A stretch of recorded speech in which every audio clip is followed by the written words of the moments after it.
Hey guys, my name's Ashley and I'm the Paradise Bartender. Today I'm going to be teaching you how to make an island quarantini. This simple martini has 3 easy ingredients. We're going to be using vodka, triple sec, and liqueur syrup or passion fruit syrup. You guys ready? Let's get started. Okay, grab your pint glass, get ice.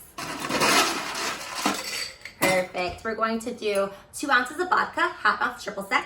1, 2, 3, 4, 5, 6, 7, 8. Awesome. We're going to do 1 ounce of liqueur puree. 1, 2, 3, 4. Awesome. We're going to go ahead and grab our shaker. We're going to give this a nice good shake, shake, shake, shake, shake, shake, shake. Awesome. Go ahead and grab your martini glass for this one. Grab your strainer. We're going to give this a nice good strain.